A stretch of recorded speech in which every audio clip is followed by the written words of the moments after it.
আমার মাটি আমার মা, দেশ ছেড়ে যাব না, এমন স্লোগানে প্ল্যাকার্ড হাতে ৮ দফা দাবি বাস্তবায়নে বরগুনায় বিক্ষোভ মিছিল ও সমাবেশ করেছে বাংলাদেশ হিন্দু বৌদ্ধ খ্রিস্টান ঐক্য পরিষদ। রোববার ১১ই আগস্ট বিকেলে পৌর শহরের সর্বজনীন আখড়াবাড়ি মন্দির থেকে প্রায় ২ সহস্রাধিক সনাতন ধর্ম অবলম্বী বিক্ষোভ মিছিলটি বের করে শহরের গুরুত্বপূর্ণ সড়ক প্রদক্ষিণ শেষে পৌর সুপার মার্কেটের সামনে সদর রোডে এসে সমাবেশ অনুষ্ঠিত হয়। বিক্ষোভ মিছিল ও সমাবেশে বাংলাদেশ পুজো উদযাপন পরিষদ, মাতুয়া মিশন, বাংলাদেশ হিন্দু পরিষদ সহ বেশ কয়েকটি সংগঠনের নেতাকর্মীরা অংশগ্রহণ করেন।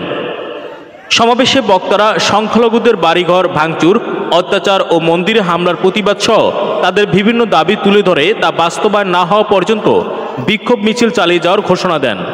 বাংলাদেশ পুজো উদযাপন পরিষদ বরগুনা জেলা শাখার সাবেক সাধারণ সম্পাদক শ্রী শঙ্কর দেবনাথ বলেন, আমরা মুসলিম, হিন্দু, বৌদ্ধ, খ্রিস্টান সবাই একসঙ্গে একই সমাজে বসবাস করি। আমাদের সংখ্যালঘুদের উপর হামলা হচ্ছে, আমাদের মন্দিরে হামলা হচ্ছে। যারা এই হামলা অত্যাচার করছে তারা কোনো দলের না, তাদের একটাই পরিচয়, তারা সন্ত্রাসী। সংখ্যালঘুদের উপর অত্যাচার, তাদের ঘরবাড়ি লুটপাটকারী, মন্দিরে হামলাকারীদের বর্তমান সরকারের কাছে বিচার চেয়েছেন তারা। এই সময় সমাবেশে আরও উপস্থিত ছিলেন বাংলাদেশ পুজো উদযাপন পরিষদ বরগুনা জেলার যুগ্ম আহ্বায়ক মানিক দে, খোকন চন্দ্র হাওলাদার এবং জয়দেব রায় প্রমুখ।